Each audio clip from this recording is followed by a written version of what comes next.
Audio Jungle.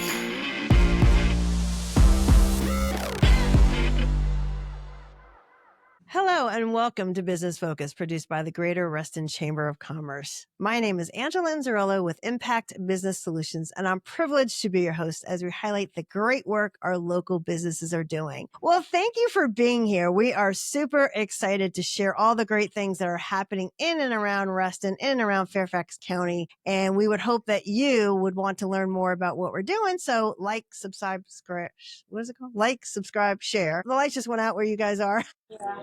No worries. And we would love to have you as part of our channel. And if you'd like to be on the show or have ideas for guests, please reach out and let us know. So speaking of pillars in the community doing great things, I am thrilled to share today the Reston Community Orchestra. And we've got Dave Tiller, the president, and Linda Ackerman, the business manager, both here to talk about RCO, Reston Community Orchestra. Folks, welcome.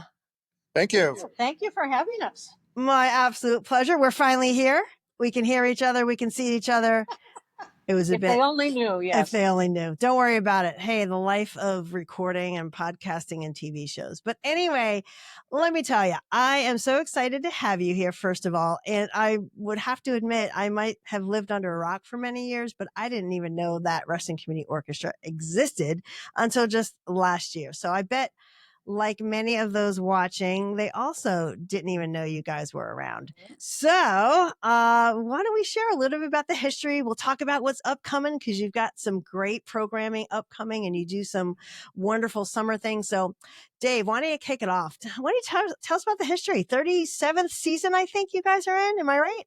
That's right, Angela. Thank you again. We started in 1987 when Joellen Kinzer, a resident of Reston, invited 10 people into her home. And some of those people are still playing with us today. And they were truly a chamber orchestra, which is a small group of people that maybe one or two instruments per part in a very small group playing in a small room, much like the Greater Reston Chamber of Orchestra. But different than the Chamber of Commerce, the term is used for orchestras for a small ensemble that used to play in a parlor, back in the 1900s, and still does that today with, a smaller number of people. Today, we've grown to almost 80 to 85 people, depending on each concert. So we are truly more of a symphony orchestra, but we decided not to go with that name. We decided to change our name in 2002 from chamber orchestra to a community orchestra, because we truly are members of the community. We play here in Reston at the Reston Community Center, and we're all volunteers drawing on musicians here in Reston and the greater Reston area. So, well, thank you for what you do. Speaking of volunteers, you are the volunteer president. Am I correct? That's right. Everyone who plays in our orchestra is a volunteer, even though some of them are professionals or music teachers. But everyone volunteers to play with our orchestra, except for our music director and our business manager. They're the only two people who are employees. And speaking of your business manager right next to you, it doesn't look that way, but it is. Linda, it's great to see you. Thanks for being here. How long have you been with them? I have been with, I have to stop and think, since 2017. And so before that, I did the same thing with the Reston Chorale. So have a little bit of history with the organizations. But 2017, I've had the pleasure of being here. And I do the things behind the scene. I work with getting guest artists and contracts or agreements, if they are paid to people, which we have, and venues, and working on different areas such as that in the community, like talking to you and saying, we do have an orchestra, and why don't you come and hear us? Or we also, as Dave will probably talk a little bit more about, we have subgroups within the orchestra that will play at events and organizations, or going to other areas, going to gigs, to different things. And one of them would be at the Reston Town Center for the tree lighting in November. We always have a group there. So you guys actually performed at the Chamber's holiday party this Yes. past The Jingle and season, Jazz, the that's Jingle right. and Jazz, yeah, which was, again, I think it was 4 pieces, so it was a much smaller venue. Like you said, Dave, you've got 85. You guys play large venues, and I know we're going to talk a little bit because I want to make sure the folks know there's an opportunity for new venues for you guys because you're doing, you're just growing so much. So yeah, Well, that Linda. group was a string quartet. So a chamber orchestra is somewhere between, say, a string quartet with just 2 violins, a viola, and a cello. A chamber orchestra is maybe twice or 3 times that, whereas a symphony orchestra is many more than that. Right. Well, we'll definitely need to get you guys back for Jingle and Jazz. We're going to need to really blow it up this time. We need this big jazz band. That's what we really want. People love it. So Linda, why don't we talk a little bit about, you talked about what you guys are doing a little bit in the community, but what's the mission of the organization? Because I want to make sure people really understand who truly you serve and how they can get involved and support you guys. Well, bringing music and joy through music to the community, but also mentoring youth. We allow ninth graders and up to be in the orchestra, and we love it when some come from high schools or some of them in the colleges and come and play with us. It's wonderful, and it helps us mentor the community with that. So we enjoy that very much. Try and as much as we can to answer the question or get rid of the question that says, I didn't know Reston had an orchestra. So we're still working on that and doing our best.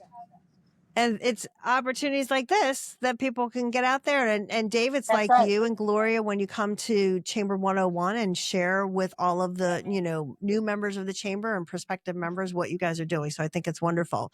Share a little bit more about the youth piece of it, because you said mentoring youth and amateur adult musicians. Like, do they volunteer or how does that work, Linda? Can you share a little bit more? Yes, they do volunteer. It's Okay. an all volunteer orchestra. Okay. So they come in and we do not have auditions. What normally happens is when someone new comes in, they are seated next to a member of the orchestra, a longstanding member of the orchestra, one of them, and they just listen to them and observe as they're sharing a music stand and hearing how they play, and then share that with the director and the board and everything like that. So they kind of take them under their wing a little bit. They're being a mentor and they don't even realize it. A lot of times that they have a mentor in the orchestra that they're sitting next to. So that one of the orchestra members is mentoring them and working with them. And they're actually part of the orchestra, or is that just okay? Yes. Wow. And what is the age range? We typically take people from 9th grade up, but we are actually sponsoring now a group called the Northern Virginia Youth Ensemble, led by Laura Redioff, who owns the Music Loft in Herndon. And they're young people in the junior high school range from 6th to 9th grade. And they have played with us a couple times and will play with us on 2 concerts next year as well. Oh, that's fantastic. Yeah, Laura also joined the chamber as Nova Youth Ensemble. So she's recently is part of that too. That's so exciting for you guys. So a little bit more then about what you guys got coming up. So you just finishing your 37th season. So whenever this airs, but that was May 17th. And then you do a summer program and then you start practicing and then your officially 30 season starts. I think you said October, right? Yeah. Correct. The first concert next year will be October 20th. All right. So tell me about this July program. I think you've got some sort of session. Yeah, Linda, I think you're going to talk about that. The 4 Mondays in July, it's called Open Readings. And it's $20 and anybody can come, dust off your music case and come, and it's open to everyone. And what we try to do is introduce some of the music that we're going to be playing through the next season.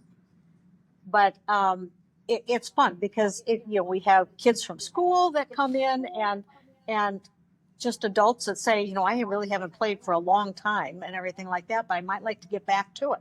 Well, this is a wonderful opportunity. We get a lot of new musicians through the summer reading session who come and decide to stay for the next season. That's one of the advantages. It's open to everyone, as Linda said, and we take all instruments. It doesn't matter if we end up with 6 flutes when we normally have 2. That's okay. It's read during the day and leave the music at the door. No final exam. And do people commit like for the whole season? Well, if you sign up for all 4 reading sessions, it's a $10 discount for the 4, but there's only 4 Monday nights. Last year we had 5. It was a bit longer, but this year we're planning the 4 Mondays in July from at the Reston Community Center from 7:30 to 9:30 on those Monday nights. Oh, great. And we'll make sure, by the way, all of this is going to be on your website, and we'll have the links when we're done with the video here that Correct. will come up in a QR code so people can find out more, and then also about the programming. So let's talk a little bit more. I know you do these offshoots, right? You did the Reston Chamber Jingle and Jazz. You're doing the Bridgepoint. They're having an event that's coming up. It may have passed already that you did. So you call them offshoots. Is that right? Run out concerts. That's the Run out. typical term from the ASCAP organization that takes our royalty fees and things, but they call them run out concerts. And we pay royalties on those too. So we did one at the German Christmas market this last year. In fact, on the very same night, we were also at the Winterfest over at the Lake House. And that night was a very cold night that apparently is not going to be repeated again this year. The Germans decided they're going to do something else because it's okay. They it's a can tough control the evening. weather.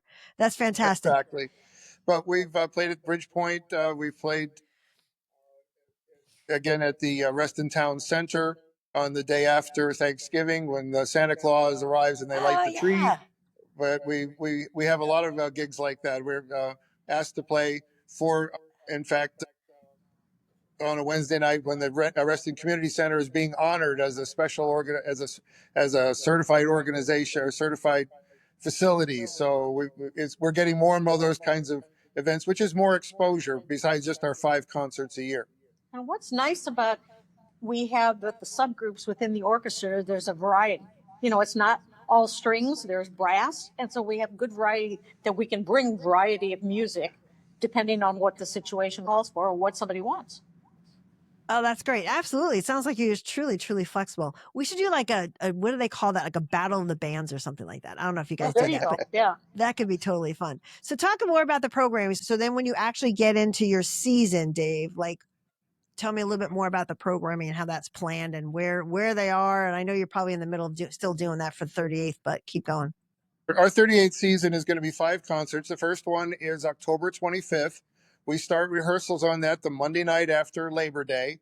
Again, Monday nights, 7:30 to 9:30 at the Reston Community Center, Hunters Woods.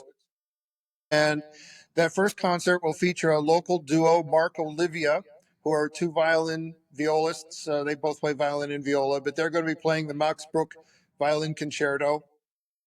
And we'll also have the Dvorak Symphony Number 8. We played Symphony Number 9 for one of our opening concerts. So this year we're playing Dvorak Symphony Number 8. And it's interesting in that concert that both pieces are work number 88, the 88th work that those respective composers composed. Dvorak's 88th work is his 8th symphony, and Max Bruch's violin, originally clarinet concerto, is his opus number 88 as well. So interesting little tidbit on that. The next concert is a holiday concert that we typically do, but we're not going to be able to play at the community center. We're going to play at the Church of the Epiphany in Herndon over by the Franklin Farm Shopping Center. And that's a concert geared more towards young people and holiday music, but we're also inviting the Northern Virginia Youth Ensemble to play with us. And we do some fun holiday things that are not such serious music, if you will, more familiar music. In January, we have traditionally for the last 15 years or so, we've been playing a tribute to Martin Luther King Jr. And we kick off the whole Martin Luther King Jr. Festivities. We're the first activity in that whole 3-day weekend. Then in March, we're going to be playing a Beethoven triple concerto on Pi Day. So 3 and a little bit more. And it's the triple concerto will be piano, violin, and cello. And we'll be doing some movie themes with that as well. And a brand new work by a new composer, Ron Planting, who lives in Arlington. We're going to be a world premiere of his new work, Legend Suite. And then the big piece that we're still planning for in May this next year is Beethoven's Ninth Symphony, which is going to require 4 soloists and a choir. So that's going to be a really ambitious work, a really expensive work that we're still fundraising for. It's going to be a real good stretch for our orchestra to play Beethoven's Ninth Symphony in May. And that you need a new venue, right? Yes, we can't Maybe? fit in the Reston Community Center. So once again, we're going to play at Church of the Epiphany in Herndon. Okay, much larger. And how many does that fit? It seats 600 plus the orchestra and choir. So yeah, we can hopefully fit a lot more people in there. It's a beautiful space, and we've been there, and we're really excited to be trying out that new space. But we're really looking forward to the new space that's planned over by the Reston Community Center, or with the Reston Town Center. But it's not under construction yet, or where there's a new art center that's going in the next 8 to 10 years, and we hope it's sooner than that. But we're still looking for larger spaces to be able to perform, because we've truly outgrown the Reston Community Center. Oh my gosh, you guys are absolutely. Well, look at the programming you're putting on. It's amazing. Does the same group of musicians perform all of those concerts? Because it seems like you're starting in October, you do in November, holiday, January, March right? and May. March. And so those are, I mean, I don't know. I played the clarinet in high school, right? It's been a bunch of years. I could probably Come to summer reading. Sure, I should. You look for me. You look for me, Okay. Linda. To answer your question, yes, the same group does play, plus or minus their personal commitments. Again, we're a non-auditioned volunteer orchestra, and everybody's got a life. So if they're going to be out of town on vacation, or if they're ill, or if they can't make a certain number of rehearsals because of business commitments and the travel, things like that, they may have to sit out a concert. We typically have anywhere from 80 to 90 people on the roster, but we may only have 70 to 80 people playing, depending on what their schedules are. So we try to maintain a full orchestra, but we always can squeeze in a few more if we have extra people that want to play. And we just ask that they come and play the entire rehearsal schedule so that they're prepared for the concert. 100%. And you, this is great. I'm so glad that you guys are here to share what you're doing. I still don't know how you do it. And I remember asking you too, Dave, I'm like, I'm telling you, people are going to start calling you to come outside of Reston, but I know you said your vision is Reston. So is that still the same?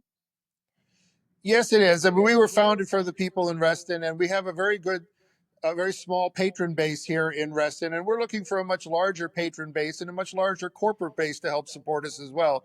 As you can imagine, these concerts, although we're all volunteers, they cost something to produce and pay for the venue and pay for the soloists and all the other things that go along with it. So we're looking for a venue that will hold us, and for still trying to appeal to the people in the greater Reston area. The greater Sure. Reston Chamber of Commerce appeals to Herndon and Sterling, and the greater Absolutely. Reston area as well. Absolutely, 100%. Fairfax County is where we're at as well. So it's definitely a great, like you said, and people come from all over, and you just got a fantastic venue and participants.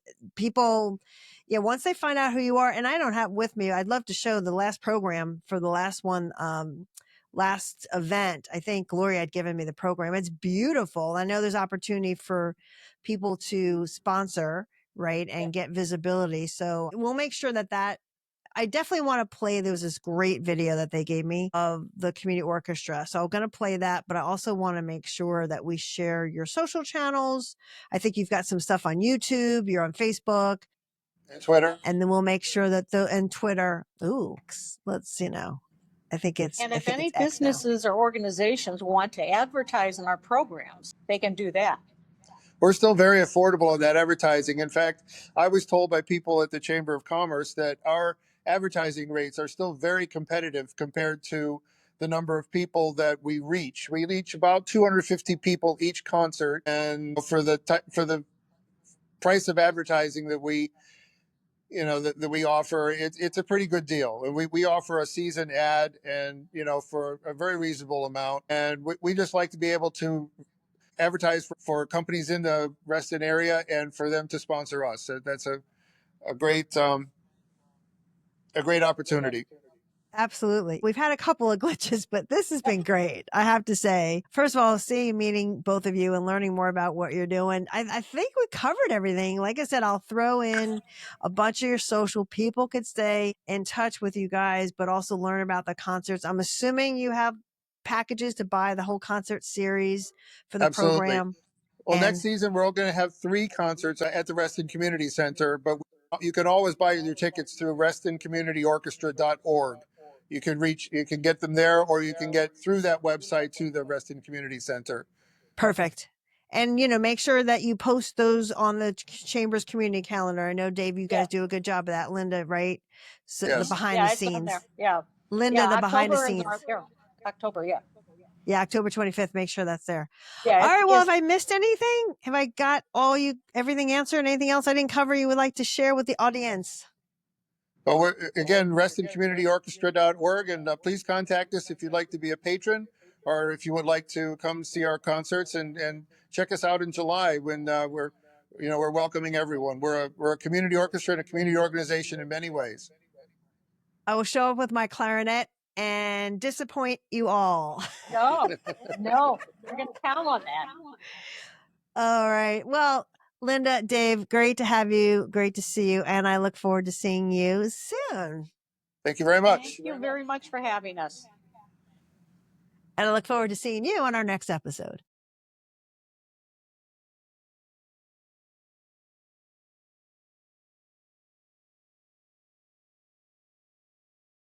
Stay in touch with us for future episodes. Like, subscribe, and share. See you next time.